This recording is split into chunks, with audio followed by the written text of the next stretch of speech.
বন্ধুরা, আশা করি তোমরা সবাই ভালো আছো। তোমার চ্যানেলে তোমাদের সবাইকে স্বাগতম। তোমরা যারা 2025 সালের পরীক্ষার্থী, অর্থাৎ এবছর দশম শ্রেণীতে পড়ছো এবং মাধ্যমিক দেওয়ার জন্য প্রিপারেশন নিচ্ছ, তাদের জন্যই আজকের মূল ভিডিওটি।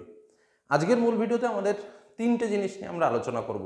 এক নম্বর কথা হচ্ছে, এর আগে তোমাদের জন্য একটা ভিডিও আমি তুলে ধরেছিলাম, যে ভিডিওতে আমি পরীক্ষার রুটিন সম্পর্কে বলেছিলাম এবং সেখানে আমি তোমাদের বলেছিলাম যে পরীক্ষা শুরু হচ্ছে 14ই ফেব্রুয়ারি থেকে। তো যাই হোক, আমাদের সেই পরীক্ষা শুরুর তখন কিন্তু নোটিফিকেশান বের হয়নি। আমি তোমাদের এটাও বলেছিলাম, যতক্ষণ পর্যন্ত না নোটিফিকেশান আকারে বের হবে ততক্ষণ পর্যন্ত ডেটটা কিন্তু ফাইনাল ধরা যাবে না, সে যতই আমাদের মন্ত্রীমশাই বলুক না কেন। তো যাই হোক, তৎকালীন সময় আমাদের শিক্ষামন্ত্রী বলেছিলেন, যেটা তোমাদের সামনে শেয়ার করেছিলাম। আজ কিন্তু সম্পূর্ণ নোটিশ আকারে আমরা সেই তথ্য পেয়েছি এবং নোটিশে স্পষ্ট করে বলে দেওয়া রয়েছে। কি বলা রয়েছে আমি তোমাদের জাস্ট সেটাই বলছি, যে তোমাদের পরীক্ষা 12ই ফেব্রুয়ারি 2025 থেকে শুরু হবে এবং 24শে ফেব্রুয়ারি 2025 পর্যন্ত চলবে। বোঝা গেল কি বললাম? ডেটটা মন দিয়ে বুঝে নাও। আবারও বলছি, 12ই ফেব্রুয়ারি 2025 থেকে শুরু হবে এবং 24 ফেব্রুয়ারি 2025 পর্যন্ত চলবে। জাস্ট এই টাইমটুকুই দেওয়া হয়েছে। এখনো পর্যন্ত শিডিউল কিন্তু বের হয়নি। শিডিউল বের হলেই তোমাদের সামনে তুলে ধরবো যে কোন দিন কোন পরীক্ষা। তার জন্য অবশ্যই চ্যানেলের সঙ্গে যুক্ত থাকতে হবে। তো প্রথম দেওয়ার ছিল এই গুড ইম্পর্টেন্ট তথ্য, যেটা তোমাদের টার্গেট নিয়ে সামনে যাওয়া উচিত। 2 নম্বর কথা যেটা, সেটা হচ্ছে আমাদের স্যার সিলেবাসটা কখন শেষ করতে হবে। সেটা হচ্ছে নভেম্বর মাসেই কিন্তু তোমাদের টেস্ট পরীক্ষা হয় স্কুলের। তো টেস্ট পরীক্ষা হওয়া মানেই তোমাকে বুঝে নিতে হবে যে তার আগেই কিন্তু তোমার সিলেবাসটা শেষ করতে হবে। তার মানে তুমি একদম মনে মনে রেডি হয়ে থাকো যে অক্টোবর অর্থাৎ পুজোর পরেই কিন্তু তোমার পরীক্ষার দামামা বেজে যাবে। অর্থাৎ পুজোর আনন্দটা এবছরটা করতে হবে, কিন্তু একটু ছোট্ট করে করতে হবে, সেটা একটু বুঝে কিন্তু সামনের দিকে এগোবে। অর্থাৎ আমাদের প্রিপারেশনটা এখন থেকে নন স্টপ তোমাকে করতে হবে এবং পুজোর আগ পর্যন্ত কিন্তু সেইভাবে লেভেলটা রেখে নিজেকে একটা জায়গায় রেডি করতে হবে। 3 নম্বর কথা যেটা তোমাদের সঙ্গে বলবো, ইতিপূর্বে আমাদের চ্যানেলে বিভিন্ন নোটস, বিভিন্ন গল্প, কবিতা এবং বিভিন্ন প্রশ্ন উত্তর, বিভিন্ন বিষয় দেওয়া আছে এবং ইম্পর্টেন্ট বিষয় মোটামুটি তোমরা ধরে রাখো এই মাসের শুরু থেকে, সামনের মাসের শুরু থেকে তোমরা পেতে শুরু করবে। মানে উচ্চ মাধ্যমিকের পরীক্ষা পর্বটা শেষ হয়ে যাওয়ার সাথে সাথেই। বোঝা গেল কি বললাম? তারপর থেকেই তোমাদের নিয়ে আমরা কাজবাজ শুরু করব। তার জন্য অবশ্যই চ্যানেলের সঙ্গে থাকতে হবে, চ্যানেলের দিকে লক্ষ্য রাখতে হবে। বোঝা গেল? এবার আরও একটা ইম্পর্টেন্ট তথ্য যেটা আমি মনে করি প্রত্যেক ক্যান্ডিডেটের শোনা উচিত, সেটা হচ্ছে কি, 2024 মাধ্যমিক পরীক্ষা শেষ হয়ে গেল। তো প্রত্যেকবার তোমাদের যে কথাটা বলার, প্রত্যেকবার আমরা কিছু কিছু জিনিস শিখি বিভিন্ন জায়গা থেকে। তো তোমাদের জন্য কিছু কথা বলছি যেটা আমরা 2024 মাধ্যমিক পরীক্ষা থেকে শিখতে পেলাম। কি শিখতে পেলাম? 1 নম্বর কথা, সবসময় চেষ্টা করতে হবে বইকে যত পারো খুঁটিয়ে পড়ার। কারণ প্রশ্ন যে ওভারঅল তোমার সামনে তুলে ধরবে সেটা কিন্তু নয়। প্রশ্ন টার্নিং আসবে, প্রশ্ন ঘুরিয়ে আসবে। তুমি যদি বিষয়বস্তুটাকে বুঝে পড়ার চেষ্টা করো তাহলে সবেতেই তুমি পারফেক্ট থাকবে, তোমাকে কেউ কখনো আটকাতে পারবে না।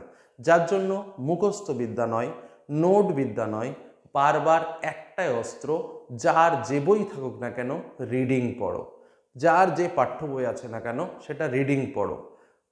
মানে সব থেকে বেশি জোর দাও পাঠ্য বইয়ের ওপর। বারবার একটাই কথা, যার যে পাঠ্য বই আছে সেই পাঠ্য বইয়ের ওপর বেশি পরিমাণে জোর দাও।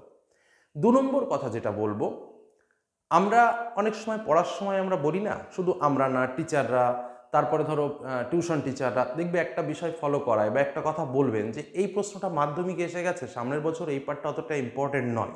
এটা সত্য কথা যে এর আগের বছর যেটা মাধ্যমিকে এসছে সেটা তার পরের বছর অতটা ইম্পর্টেন্ট থাকে না, আমরা বলি বটে, কিন্তু প্রশ্নের যা লেভেল আমরা দেখতে পাচ্ছি সেটা কিন্তু বলা যাবে না যে এই বিষয়টা আসবেই না। কারণ একাধিক কোশ্চেন এবং বড় মার্কের কোশ্চেন কিন্তু যেগুলো আগের বছরে এসছে, সেম টু সেম কোশ্চেন পরের বছরেও কিন্তু রিপিটেশন হয়েছে। যে কারণে এই বিষয়টার দিকে কিন্তু অবশ্যই লক্ষ্য রাখবে যে এটা আগের, এই পার্টটা আমার আগের বছর পড়ে গেছে বলে এই পার্টগুলো আমরা এবছর পড়বো না, এই বিষয়টা যেন না হয়। বোঝা গেল কি বললাম? নেক্সট আরও একটা বিষয় সম্পর্কে বলি, সেটা কি? সেটা হচ্ছে পড়াশুনো আমরা যখন শুরু করব, পড়াশুনো শুরু করার সঙ্গে সঙ্গে আমাদের ফার্স্ট ইউনিট টেস্ট পরীক্ষা, তারপরে যথারীতি সেকেন্ড ইউনিট টেস্ট পরীক্ষা, তারপরে যথারীতি আমাদের টেস্ট পরীক্ষা এবং অ্যাট লাস্ট আমাদের ফাইনাল পরীক্ষা। এই যে প্রত্যেকটা পার্বিক পরীক্ষাগুলো থাকে, আমরা কি করি এই পার্বিক পরীক্ষাগুলোকে একটু কম মনোযোগী হই, অর্থাৎ সেইভাবে গুরুত্ব দিই না। এটা কিন্তু আমাদের একটা বড় ভুল। আমাদের উচিত প্রত্যেকটা এক্সামকে একটু গুরুত্ব সহকারে পড়ে পরীক্ষার হলে পৌঁছানো। কারণ কি, এক্ষেত্রে আমাদের যেটা হয়, সিলেবাসকে কয়েকটা খণ্ড খণ্ড বা টুকরো টুকরো করে আমরা নিজেদের রেডি রাখতে পারি এবং যাকে সমষ্টিগতভাবে প্রয়োগ করলে দেখা যাবে যে একটা ফাইনাল সিলেবাস অলরেডি আমাদের কমপ্লিট হয়ে গেছে। অর্থাৎ এই বিষয়টার দিকে কিন্তু অবশ্যই অবশ্যই নজর রেখো। নেক্সট আরও একটা কথা তোমাদের অবশ্যই বলতে হবে এই প্রসঙ্গে, কারণ না বললে নয়। সেটা হচ্ছে যে ছাত্রছাত্রীরা যেটা সবথেকে বড় ভুল করে, যে সময়ের মূল্য দেয় না, যে পরীক্ষার এখন অনেক দেরি বা পরীক্ষা নিয়ে ভাবেই না। এই বিষয়টা একটু বাদ দেওয়ার চেষ্টা করো। অন্তত যে ইয়ারগুলোতে আমাদের বোর্ড এক্সাম আছে সেই ইয়ারগুলোর কথা ভেবে এই যে পার্টগুলো বা এই যে সময়গুলো, এই সময়গুলোকে কাজে লাগানোর চেষ্টা করো। একদম পরে পড়বো এই পর পর পর পর করে সেই একদম পরীক্ষার আগের রাত্রে এসে তোমরা কাজবাজ শুরু করো, যার জন্য পরিণতি হয় খুবই ভয়ঙ্কর। তো এই কাজটা না করে তোমরা একটু সরাসরি পড়াশোনার ভেতরে ঢোকার চেষ্টা করো, দেখবে অনেক অনেক রেজাল্ট কিন্তু ভালো হবে। তো সময় অপচয় নয়, কাজ শুরু করো। বাংলার কথা একটু বলি, প্রবন্ধ ভালো করে পড়ো, কবিতাগুলো মুখস্থ করার চেষ্টা করো, মুখস্থই বলবো আমি, চেষ্টা করো মুখস্থ করার। আর গল্প যেগুলো আছে রিডিং পড়ার চেষ্টা করো।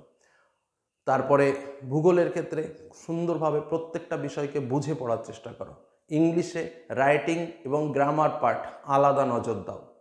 ম্যাথের ক্ষেত্রে তোমার জ্যামিতির যে পার্টগুলো আছে বা প্রত্যেকটা পাটিগণিত, বীজগণিত, ত্রিকোণমিতি, পরিমিতি, রাশিবিজ্ঞান, প্রত্যেকটা পার্টের উপর আলাদা আলাদাভাবে গুরুত্ব আরোপ করে পড়াশোনা করো। ইতিহাসের ক্ষেত্রে প্রত্যেকটা চ্যাপ্টারকে যে জায়গাগুলো রয়েছে সেই চ্যাপ্টারগুলোর জায়গাটা বোঝার চেষ্টা করো, তা সেই চ্যাপ্টারগুলোর থিম বোঝার চেষ্টা করো। ভৌত বিজ্ঞানটাকে ভালোবেসে পড়ার চেষ্টা করো, একদম বেসটাকে বোঝার চেষ্টা করো। এই কাজগুলো করার চেষ্টা করো, অবশ্যই সফলতা আসবে। কি বললাম বোঝা গেল? কোনো রকম ত্রুটি বিচ্যুতি বাদ দিয়ে সামনের দিকে কিভাবে এগোতে হবে সেই প্ল্যানিং করো, সেইভাবে এগিয়ে যাও, রেজাল্ট তো ভালো হবেই। আর একটা কথা যেটা না বলার নয়, চ্যানেলের সঙ্গে কিন্তু থেকো, কারণ এখান থেকে যা পাবে সম্পূর্ণ অথেন্টিক, তোমার জীবন গড়তে কাজে লাগবে, তোমার পরীক্ষাতে কাজে লাগবে। তুমি শুধুমাত্র উপকারী পাবে, আজ পর্যন্ত অপকার কখনো পাবে না। মিথ্যা কথায় ফাঁসানো নয়, যেটুকু পারি যেটুকু জানি সেটা তোমাদের মধ্যে শেয়ার করা, এই হলো এই চ্যানেলের বৈশিষ্ট্য। এর থেকে বেশি আর কিছুই নয়। বোঝা গেল কি বললাম? সঙ্গে থেকো, দেখা হচ্ছে মূল ভিডিও বা মূল ক্লাসে।